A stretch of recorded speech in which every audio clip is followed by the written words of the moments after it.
Again, this is Brian with Corporate Web Services. Today we're going to show you how to set up Outlook 2007 to connect to the CWS email server mailbox.cws.net. If you have another version of Outlook, this will still be pertinent. However, there are going to be things that are going to be a little bit different. But hopefully you'll still find this informative and helpful anyway. So, once I've got Outlook 2007 open, I'm going to first go to create a new account. So to do that, I'm going to go to Tools, and then I'm going to go down here and click on Account Settings. That's going to bring up this window here. Now you can see I don't have any accounts created yet, so I'm going to first click on New. And now I'm going to get this dialog box, which is going to prompt me for some information about my account. So first I'll just enter Alan. Actually, no, sorry. Let's say my name's Rex. Let's say my email address is rex@cws.net.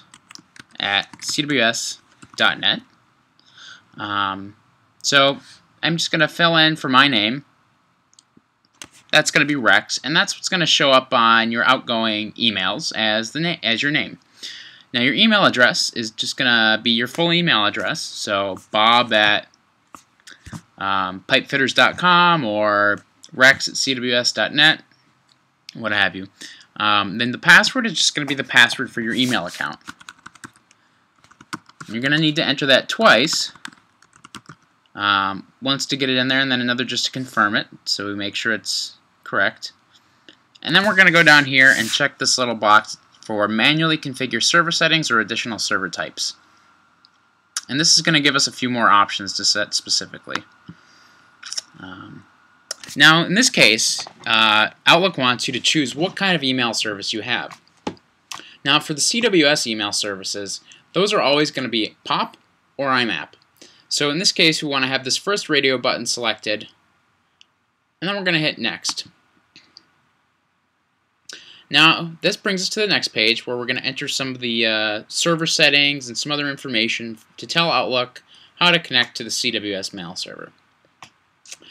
You can see some of the fields have been filled in already for us using information on the previous screen, namely your name and your email address. So we're going to go down to this section here, this server information section, and we're going to look at this first field, account type.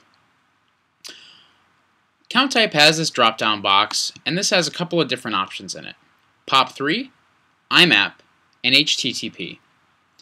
Now, as I noted before, with the CWS email servers, we're always going to be using either POP3 or IMAP. In this instance, we're going to use IMAP. You might be wondering, well, why should I use IMAP and why should I use POP3? The long story short is that if you're ever going to be using any devices such as a phone or a laptop or some sort of tablet in conjunction with a primary computer that checks email, if you're ever checking email across multiple devices, you're going to want to choose IMAP. IMAP works a lot better to check your email across multiple devices. Also with IMAP, IMAP leaves all your email on the server until you specifically tell it to delete the emails off of it. Whereas with POP3, the default setting is to check your email and then delete your emails off the email server after it's checked them. So we're pretty much always going to want to use IMAP. The only exception would be is if you're only checking your email from one computer and your internet connection is very bad, it's very unstable, you don't have access to the internet a lot of times of the day, something like that. But for 99% of the population, we're probably going to want IMAP. So we click on IMAP, and then we're going to go down to this next field here, Incoming Mail Server. Incoming Mail Server is going to be mailbox.cws.net. Then if we go down to the outgoing mail server, that's going to be the same, mailbox.cws.net. And now it wants some login information. It wants our username and our password. The username field is going to be your full email address. So in this case, rex@cws.net. And the password is just going to be your standard email password that you have for this account. Now this little box right here, this remember password box, if this is checked, this will remember your password each time you go and try and check your email or send an email. If it's unchecked, it's going to ask you every single time for your email address and password. So I'm just going to leave that checked for now. And then this little box down here, require a logon using secure password authentication, we want to leave that unchecked. So now I'm going to click on More Settings over here, and that's going to do a little bit more configuration, and then we'll be done. So click on More Settings. First thing I'm going to check on is this Outgoing Server tab up here.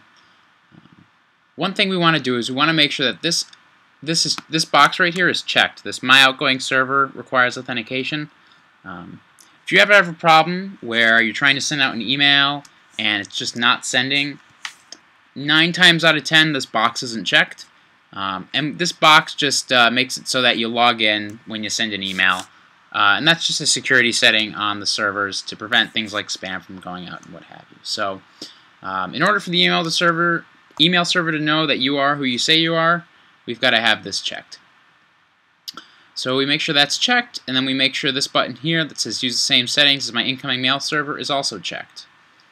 If we go to the Advanced tab, we can just see that the incoming server, IMAP, port 143, outgoing server, SMTP, port 25. Those are all good. Those will all work. Those are usually the default settings. So we can just click OK. Now that I've got that set up, I'm going to go down here and click on Next. And this brings us to the Congratulations Finish screen. So we've got that all set up. I'm just going to hit Finish. I'm going to close out of this now that we've got the account set up, as you can see right here.